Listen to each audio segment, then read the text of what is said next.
So, ayan. Ito naman siya is yung application na ng ating concept of Boyle's Law. So, if you could see, ayan. Wait lang. May problem tayo dyan. So, sahin natin, no? So, the inflated balloon that slipped from the hand of Ren, so ibig sabihin, nakawala doon sa kamay ni Ren, has a volume of 0.50 liters at sea level, which is merong or has a pressure of 1.0 or 1 atmosphere. So ATM again is atmosphere.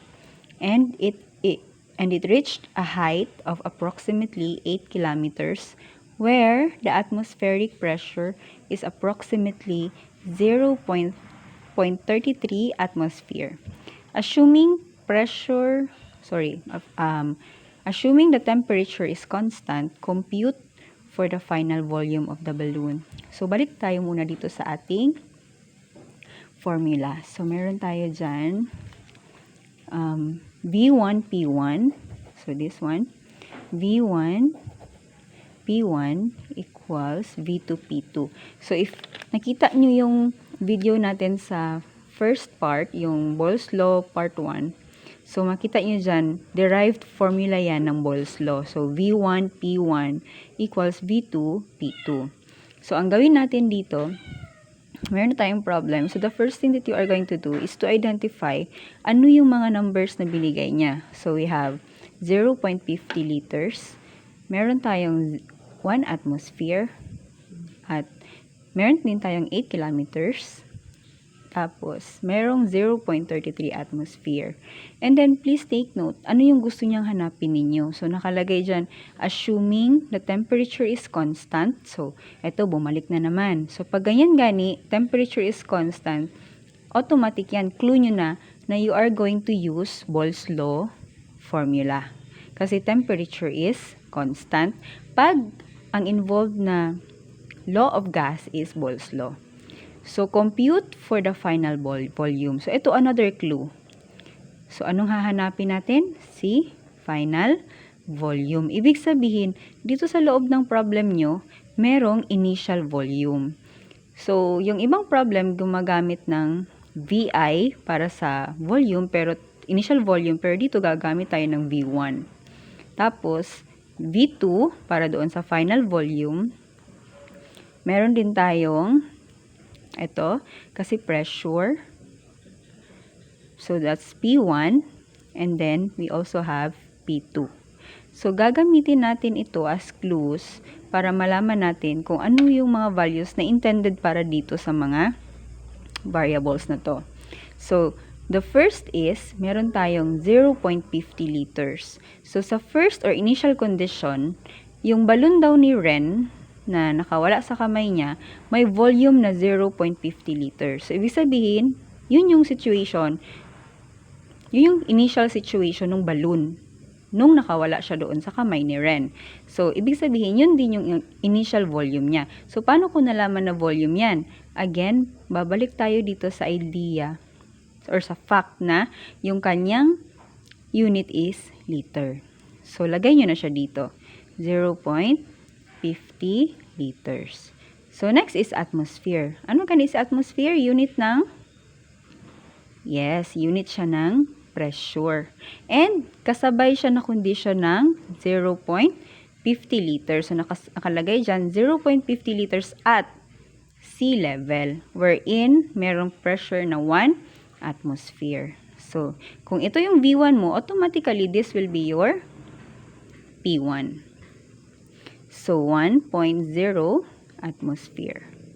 And then, next naman is, sabi niya dyan, approximately 8 kilometers. So, ito yung sometimes, nagbibigay ng mga distractors na number yung problem. All you have to do para hindi ma-distract, always look back. Titingnan nyo talaga yung unit niya. So, kilometer yan. Now, when we talk kilometer, are we talking about volume? Are we talking about pressure? Pag hindi, wala kayong paggagamitan sa kanya. So, pang-distract lang siya dyan. Or additional idea kung nasaan na yung balloon ni Ren after nung nakawala na siya. No?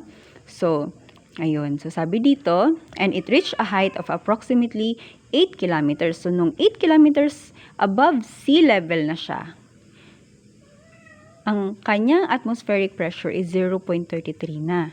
So, kanina, para sila ng unit ha, dito. So, ito si P1 mo. Automatically, ito ang magiging, kasi after nakaabot siya ng 8 kilometers, ito na yung kanyang pressure. So, naging 0.33. So, of course, yan na yung magiging P2 mo. 0.33 atmosphere. Okay? Palitan natin yung ballpen kay medyo pula. Okay? So, next, assuming the temperature is constant, yun na, binigay niya na yung condition, constant si temperature. Compute for the final volume of the balloon. So, final volume. Kung ang initial volume is ito, which is your V1, of course, your final volume will be your V2. Pero hahanapin mo siya. So, yun yung i-compute natin. So, ayan. Question mark siya. Yun yung hahanapin natin. Okay? So, next is, ayan na. Fill in na yung ating mga variables. So, ito yung hahanapin natin. Balik muna tayo sa basic formula. We have basic formula for Boyle's V1, P1 equals V2, P2. So, substitute nyo lang yung mga binigay niya. So, V1 is 0. Ito palitan natin ng 0.50 liters. So, yung kakalimutan yung unit kasi ika-cancel out nyo yan mamaya para hindi kayo malito.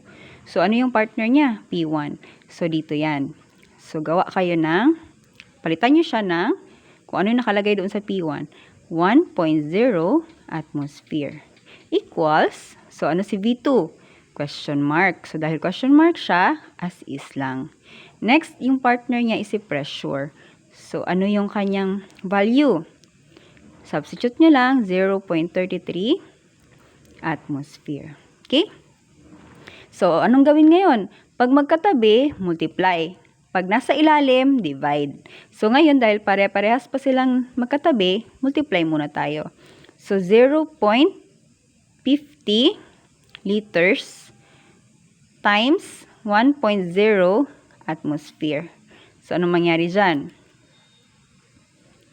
Okay, so meron tayong, ang gawin natin, multiply. So, ito lang muna ang gamitin natin.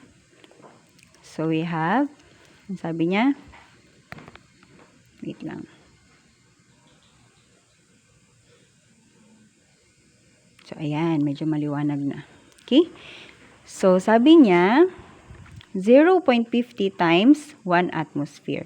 So, 0.50 times 1 atmosphere. Okay. So, 0.5. Pero yung unit mo, liter times atmosphere na. Kasi, hindi mo man pwedeng makancel yan kaya magkaiba yan. So, dito, sa kabila, makamultiply ba kayo niyan? Variable at saka number? Yes. Hindi pwede. So, of course not. So, as is lang. V2 times 0.33 atmosphere. Okay? Ngayon, kailangan nating alisin si 0.33 dito. Ang maiwan is si final volume natin. Para siya na lang yung hahanapin. So, ito, ililipat natin dito.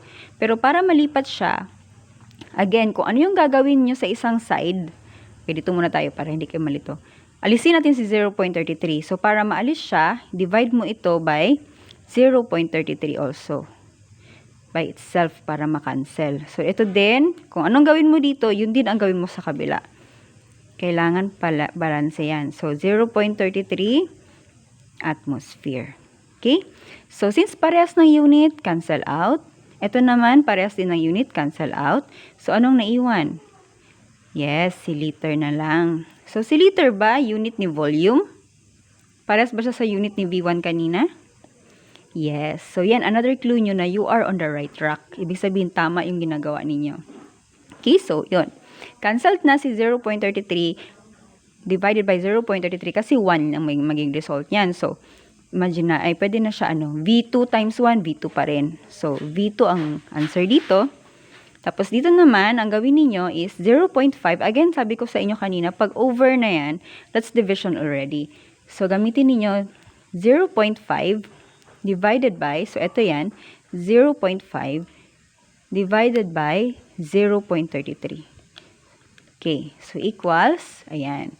So, we have 1.33 So, round off nyo lang up to 2 decimal points. Okay? So, 0.52 unit niya, that's liter. Pwede nyo din baliktarin. Parehas lang naman yan kasi equality naman.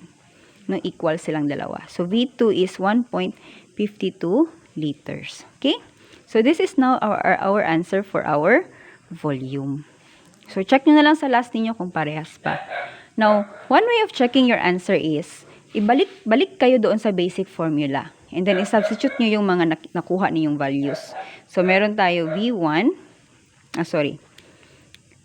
V1 P1 equals V2 P2. Okay. So, V1 is, ano ulit? 0.50 liters times, yung P1 natin is, yan, 1.0 atmosphere equals,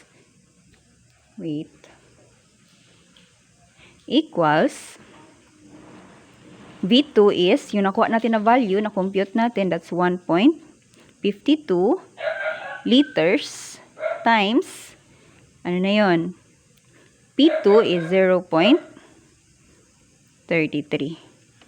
atmosphere. Okay? Kahit hindi nyo na isama yung unit, okay na din naman. Kasi, tag nito, kailangan nating makuha yung equal number niya. So, ayun. So, let's see. So, 0.50 times 1. So, that will be 0.5 L times atmosphere, or kahit wala na. So, dito naman, 1.52 times 0.33. So, that's 0.5.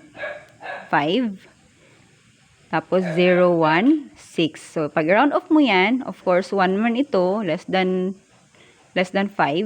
So, as is lang ito. So, again, 0.5 and 0.50, parehas lang din naman ang value niyan. So, ayun.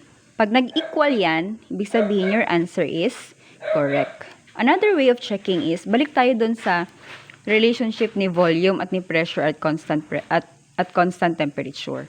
So, si volume, dapat inversely proportional with pressure. Ibig sabihin, if si volume is, tingnan natin ha, from V1, that's 0.50. Tapos, naging 1.52 na. So, increasing or decreasing? Paakyat ba tayo or pababa? From 0.5 lang, naging 1.52. So, of course, that's increasing. Si pressure naman is from, 1 atmosphere, naging 0.33 atmosphere na lang. So, of course, that is decreasing.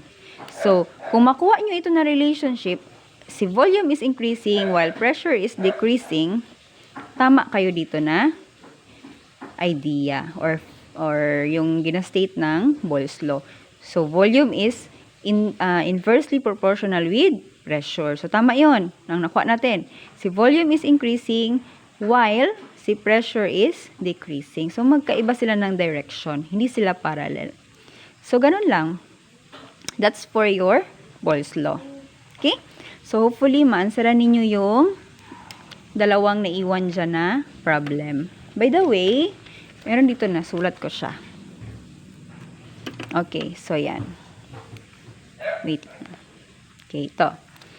So, sa problem number 2 natin, makita nyo dyan, oxygen gas is inside a 1.5 liter gas tank that has a pressure of 0.95 atmosphere. Again, just identify, this is atmosphere, this is liter. Provided that the temperature remains constant.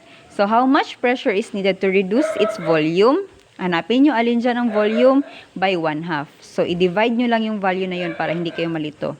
Next, scuba diver needs a diving tank in order to provide breathing gas while he is underwater. How much pressure is needed for 6 liters? Sorry, this is 4. Okay?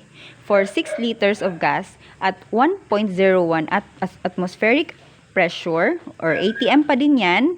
Ginawa lang siya na whole word or phrase and whole unit pala ng whole name ng unit to be compressed to a 3-liter cylinder. Okay? So kayo ang mag-identify ano ang V1, ano ang P1, ano ang V2, ano ang P2. Pero of course, hanapin nyo ano yung hinahanap doon sa problem natin. Kasi yun din yung magiging question mark mo. Same here sa number 2. Parehas lang yan. Yun din ang magiging question mark mo. Okay? So, pag may mga tanong pa, i-chat lang para at least ma-follow up. Tapos na!